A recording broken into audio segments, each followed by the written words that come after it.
We will now read the entirety of the book of Genesis, chapter 4. This chapter tells the sobering story of the first human family outside the garden, introducing the first brothers named Cain and Abel, and tracing the tragic consequences of sin that lead to the world's first murder and the beginning of the next human generations. Let's begin the reading. And Adam knew Eve and his wife, and she conceived and bare Cain, and said, I have gotten a man from the Lord. And she again bare his brother Abel. And Abel was a keeper of sheep, but Cain was a tiller of the ground. And in process of time it came to pass that Cain brought of the fruit of the ground an offering unto the Lord. And Abel he also brought of the firstlings of his flock and of the fat thereof. And the Lord had respect unto Abel and to his offering. But unto Cain and to his offering he had not respect. And Cain was very wroth, and his countenance fell. And the Lord said unto Cain, Why art thou wroth? And why is thy countenance fallen? If thou doest well, shalt thou not be accepted? And if thou doest not well, sin lieth at the door. And unto thee shall be his desire, and thou shalt rule over him. And Cain talked with Abel his brother, and it came to pass, when they were in the field, that Cain rose up against Abel his brother, and slew him. And the Lord said unto Cain, Where is Abel thy brother? And he said, I know not. Am I my brother's keeper? And he said, What hast thou done? The voice of thy brother's blood crieth unto me from the ground. And now art thou cursed from the earth, which hath opened her mouth to receive thy brother's blood from thy hand. When thou tillest the ground, it shall not henceforth yield unto thee her strength. A fugitive and a vagabond shalt thou be in the earth. And Cain said unto the Lord, My punishment is greater than I can bear. Behold, thou hast driven me out this day from the face of the earth, and from thy face shall I be hid, and I shall be a fugitive and a vagabond in the earth.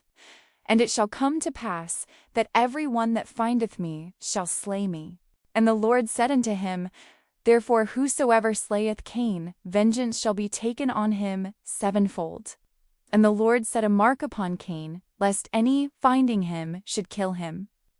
And Cain went out from the presence of the Lord, and dwelt in the land of Nod on the east of Eden. And Cain knew his wife, and she conceived and bare Enoch. And he builded a city, and called the name of the city after the name of his son, Enoch. And unto Enoch was born Irad, and Irad begat Mehujael, and Mehujael begat Methusael, and Methusael begat Lamech. And Lamech took unto him 2 wives. The name of the one was Adah, and the name of the other Zillah. And Adah bare Jebel. He was the father of such as dwell in tents, and of such as have cattle. And his brother's name was Jubal. He was the father of all such as handle the harp and organ. And Zillah, she also bare Tubal-Cain, an instructor of every artificer in brass and iron. And the sister of Tubal-Cain was Naamah. And Lamech said unto his wives, Adah and Zillah, Hear my voice. The wives of Lamech, hearken unto my speech. For I have slain a man to my wounding, and a young man to my hurt. If Cain shall be avenged sevenfold, truly Lamech 70 and sevenfold. And Adam knew his wife again, and she bare a son, and called his name Seth. For God, said she, hath appointed me another seed instead of Abel, whom Cain slew. And to Seth, to him also, there was born a son.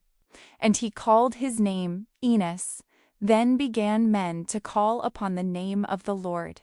That concludes our reading of Genesis chapter 4, which records the heartbreaking account of Cain's jealousy and the murder of his brother Abel, and closes with the birth of Seth, the son who carries forward the godly lineage. We will now read the entirety of the book of Genesis, chapter 5. This chapter presents the solemn genealogy from Adam to Noah, detailing the lifespan of the patriarchs and underscoring the consequence of the fall, with the repetitive reminder of death, but also highlighting the special faith of Enoch, who walked with God. Let's begin the reading. This is the book of the generations of Adam. In the day that God created man, in the likeness of God made he him. Male and female created he them, and blessed them, and called their name Adam, in the day when they were created. And Adam lived 130 years, and begat a son in his own likeness, after his image, and called his name Seth. And the days of Adam after he had begotten Seth were 800 years. And he begat sons and daughters. And all the days that Adam lived were 930 years, and he died.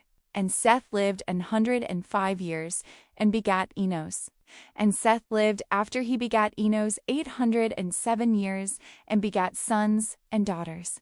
And all the days of Seth were 912 years, and he died.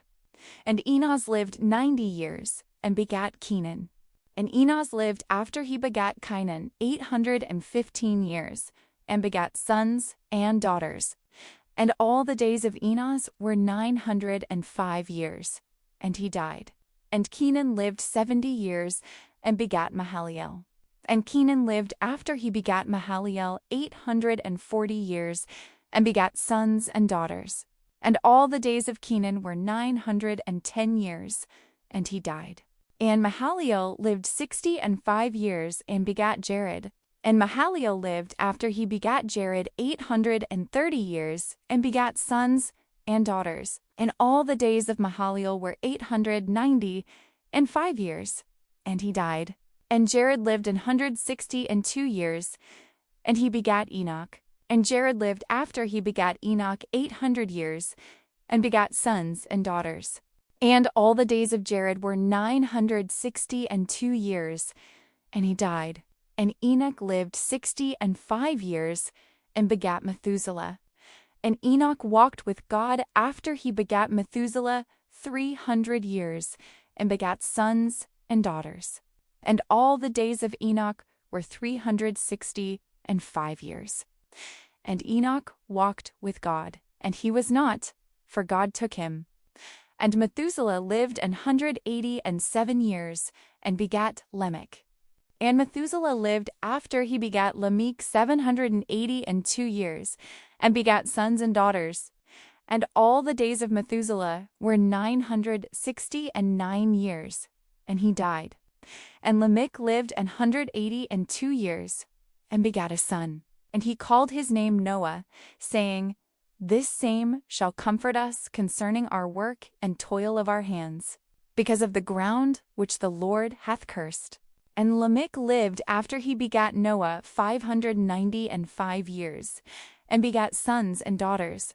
And all the days of Lamech were 777 years, and he died. And Noah was 500 years old. And Noah begat Shem, Ham, and Japheth. That concludes our reading of Genesis chapter 5, which presents the historical record of the generations from Adam through Seth, concluding with the birth of Noah, setting the stage for the next great event in human history. We will now read the entirety of the book of Genesis chapter 6. This pivotal chapter describes the great corruption and wickedness of humanity that grieved God's heart, leading him to decide to bring judgment upon the earth. Crucially, it introduces the righteous man, Noah, and God's instructions for him to build the ark and prepare for the coming flood. Let's begin the reading. And it came to pass, when men began to multiply on the face of the earth, and daughters were born unto them, that the sons of God saw the daughters of men that they were fair. And they took them wives of all which they chose. And the Lord said, My spirit shall not always strive with man, for that he also is flesh, yet his days shall be 120 years. There were giants in the earth in those days, and also after that, when the sons of God came in unto the daughters of men, and they bare children to them, the same became mighty men which were of old, men of renown. And God saw that the wickedness of man was great in the earth, and that every imagination of the thoughts of his heart was only evil continually. And it repented the Lord that he had made man on the earth, and it grieved him at his heart. And the Lord said, I will destroy man whom I have created from the face of the earth, both man and beast, and the creeping thing, and the fowls of the air. For it repenteth me that I have made them. But Noah found grace in the eyes of the Lord. These are the generations of Noah. Noah was a just man and perfect in his generations, and Noah walked with God. And Noah begat 3 sons, Shem, Ham, and Japheth. The earth also was corrupt before God, and the earth was filled with violence. And God looked upon the earth, and behold, it was corrupt. For all flesh had corrupted his way upon the earth. And God said unto Noah, The end of all flesh is come before me, for the earth is filled with violence through them. And behold, I will destroy them with the earth. Make thee an ark of gopher wood. Rooms shalt thou make in the ark, and shalt pitch it within and without with pitch. And this is the fashion which thou shalt make it of. The length of the ark shall be 300 cubits, the breadth of it 50 cubits. A window shalt thou make to the ark, and in a cubit shalt thou finish it above. And the door of the ark shalt thou set in the side thereof. With lower, second, and third stories shalt thou make it. And behold, I, even I, do bring a flood of waters upon the earth, to destroy all flesh, wherein is the breath of life from under heaven. And everything that is in the earth shall die. But with thee will I establish my covenant. And thou shalt come into the ark, thou, and thy sons, and thy wife, and thy sons' wives with thee. And of every living thing of all flesh, 2 of every sort shalt thou bring into the ark, to keep them alive with thee. They shall be male and female, of fowls after their kind, and of cattle after their kind, of every creeping thing of the earth after his kind. 2 of every sort shall come unto thee, to keep them alive. And take thou unto thee of all food that is eaten, and thou shalt gather it to thee, and it shall be for food for thee and for them. Thus did Noah. According to all that God commanded him, so did he. That concludes our reading of Genesis chapter 6, which ends with God giving Noah the final, detailed command concerning the dimensions and purpose of the ark, securing the continuation of life through his family. We will now read the entirety of the book of Genesis chapter 7. This chapter marks the beginning of God's great judgment, detailing the final moments before the deluge, the entry of Noah, his family, and the animals into the ark, and the terrifying account of the flood itself, which covered the entire earth. Let's begin the reading. And the Lord said unto Noah, Come thou and all thy house into the ark, for thee have I seen righteous before me in this generation. Of every clean beast thou shalt take to thee by 7s, the male and his female, and of beasts that are not clean by 2, the male and his female. Of fowls also of the air by 7s, the male and the female, to keep seed alive upon the face of all the earth. For yet 7 days, and I will cause it to rain upon the earth 40 days and 40 nights. And every living substance that I have made will I destroy from off the face of the earth. And Noah did according unto all that the Lord commanded him.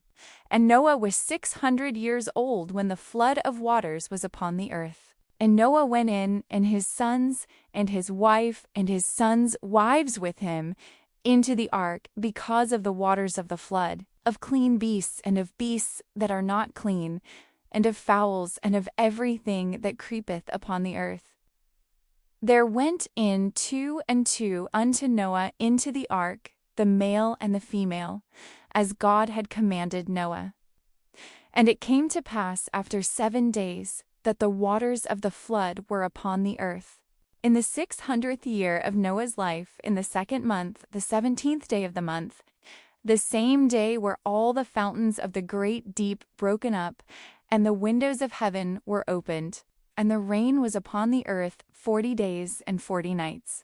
In the selfsame day entered Noah, and Shem, and Ham, and Japheth, the sons of Noah, and Noah's wife, and the 3 wives of his sons with them, into the ark, they and every beast after his kind, and all the cattle after their kind, and every creeping thing that creepeth upon the earth after his kind, and every fowl after his kind, every bird of every sort. And they went in unto Noah into the ark, 2 and 2 of all flesh, wherein is the breath of life. And they that went in male and female of all flesh, as God had commanded him. And the Lord shut him in. And the flood was 40 days upon the earth. And the waters increased and bare up the ark, and it was lift up above the earth. And the waters prevailed, and were increased greatly upon the earth. And the ark went upon the face of the waters, and the waters prevailed exceedingly upon the earth. And all the high hills that were under the whole heaven were covered. 15 cubits upward did the waters prevail, and the mountains were covered. And all flesh died that moved upon the earth, both of fowl, and of cattle, and of beast, and of every creeping thing that creepeth upon the earth, and every man. All in whose nostrils was the breath of life, of all that was in the dry land, died. And every living substance was destroyed, which was upon the face of the ground, both man and cattle, and the creeping things, and the fowl of the heaven, and they were destroyed from the earth. And Noah only remained alive, and they that were with him in the ark. And the waters prevailed upon the earth 150 days. That concludes our reading of Genesis chapter 7, which closes with the flood waters prevailing over the earth for 150 days, destroying all life that was outside of the ark, and leaving only Noah and those with him safe inside the vessel. We will now read the entirety of the book of Genesis, chapter 8. This chapter tells the story of renewal and patience as God remembers Noah and causes the waters to recede. We will read about the release of the raven and the dove, the final drying of the land, and Noah's family stepping out of the ark onto a new, cleansed earth where they offer a sacrifice to the Lord. Let's begin the reading. And God remembered Noah and every living thing, and all the cattle that was with him in the ark. And God made a wind to pass over the earth, and the waters assuaged. The fountains also of the deep and the windows of heaven were stopped, and the rain from heaven was restrained. And the waters returned from off the earth continually. And after the end of the 150 days, the waters were abated.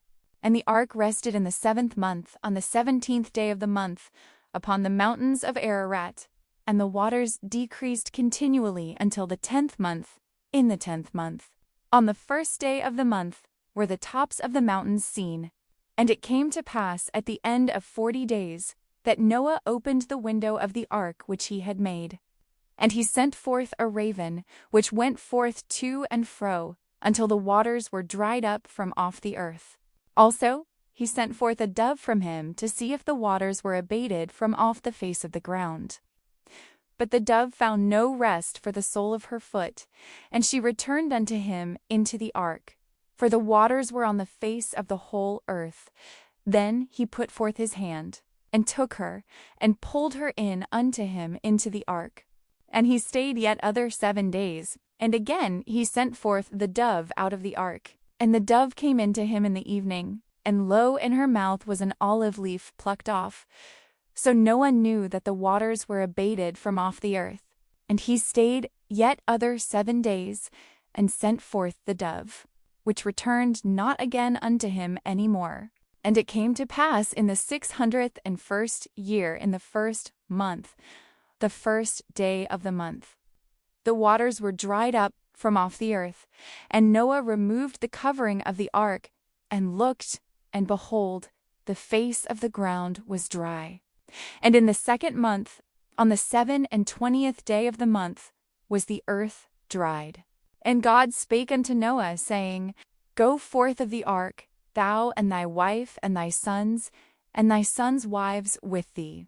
Bring forth with thee every living thing that is with thee, of all flesh, both of fowl and of cattle, and of every creeping thing that creepeth upon the earth, that they may breed abundantly in the earth, and be fruitful, and multiply upon the earth.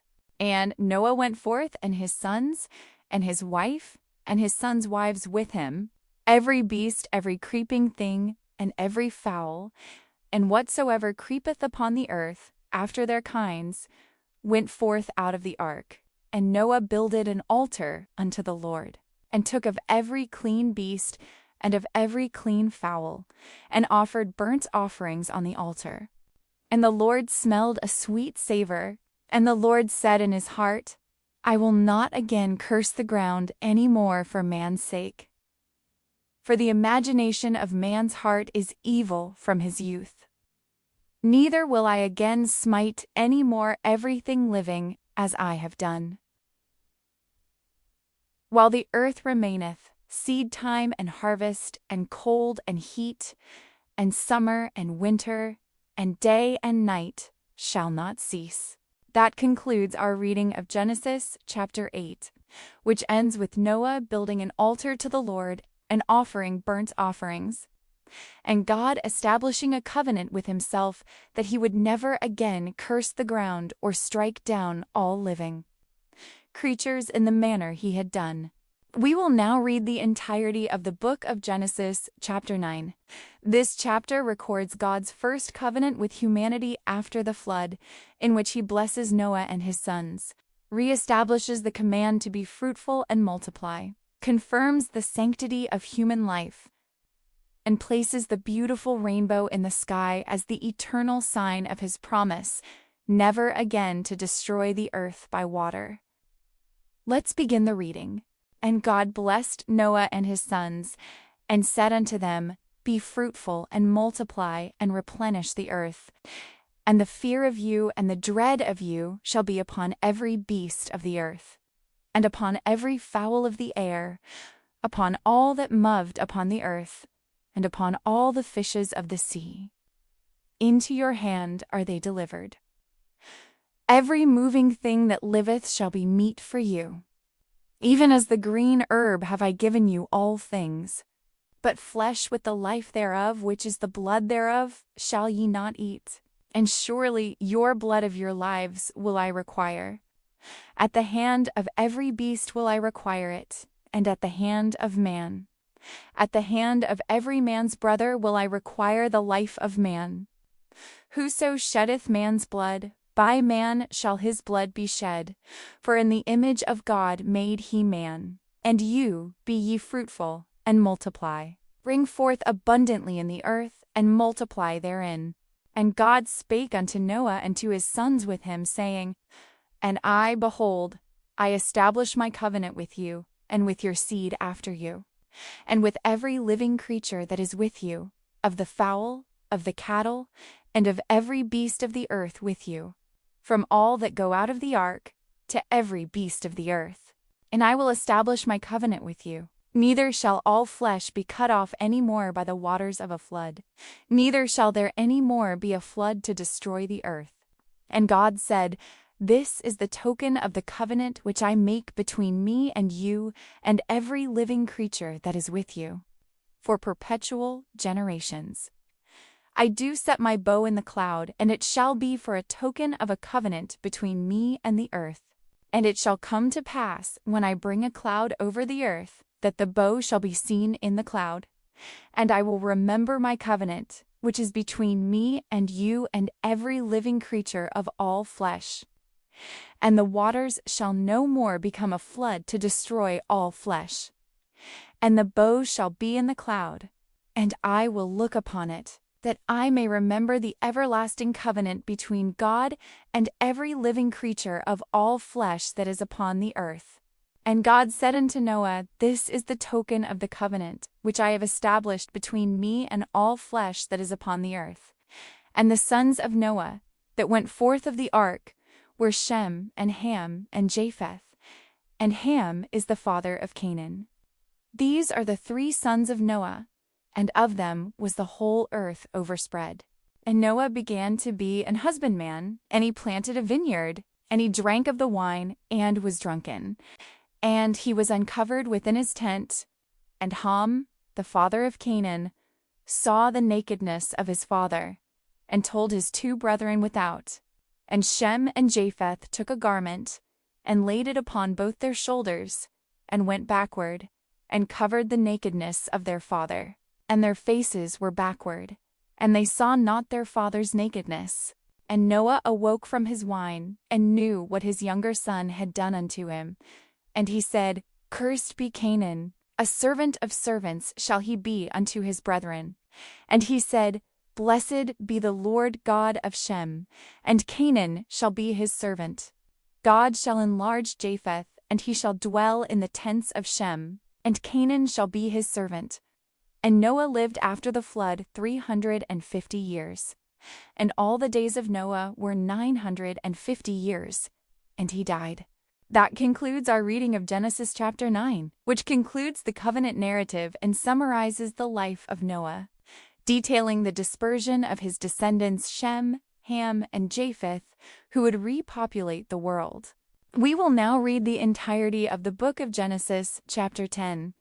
This chapter, often called the Table of Nations, provides a detailed list of the descendants of Noah's 3 sons Shem, Ham, and Japheth, showing how their families scattered and became the source of all the nations, languages, and cultures of the post-flood world. Let's begin the reading.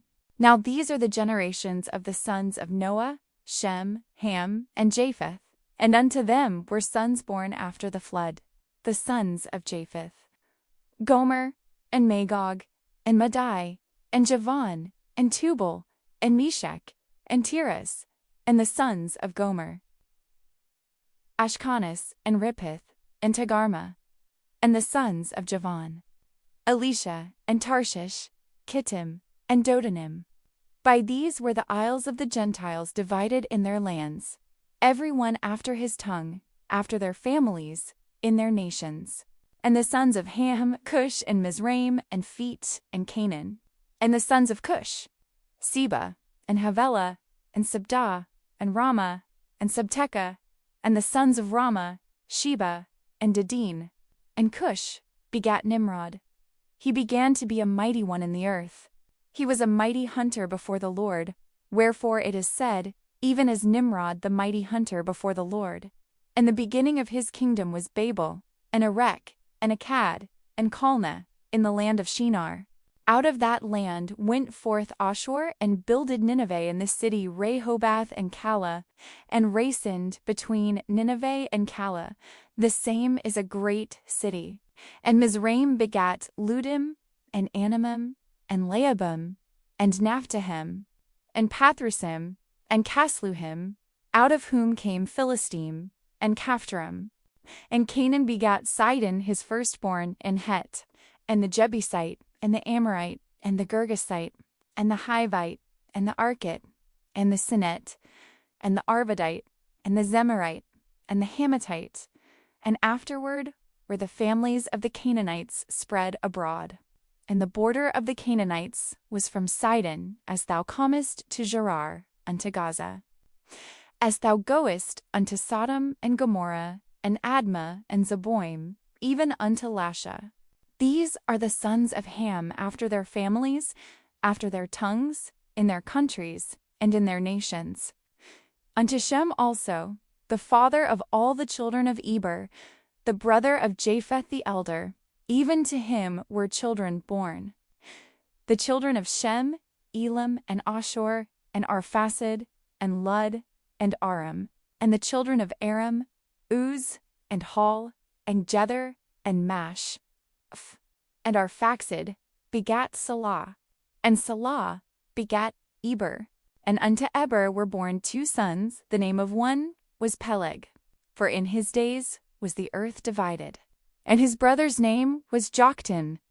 And Joktan begat Almadad, and Sheleph, and Hazarmath, and Jerah, and Hadoram, and Uzal, and Diklah, and Obal, and Abimiel, and Sheba, and Ophir, and Havilah, and Jabab. All these were the sons of Joktan. And their dwelling was from Mashah, as thou goest unto Sephar, a mount of the east. These are the sons of Shem, after their families, after their tongues, in their lands, after their nations. These are the families of the sons of Noah, after their generations, in their nations. And by these were the nations divided in the earth after the flood. That concludes our reading of Genesis chapter 10, which serves as a vital genealogical record, connecting the entire world's population back to Noah and his 3 sons. and emphasizing how the earth was divided among their descendants after the flood.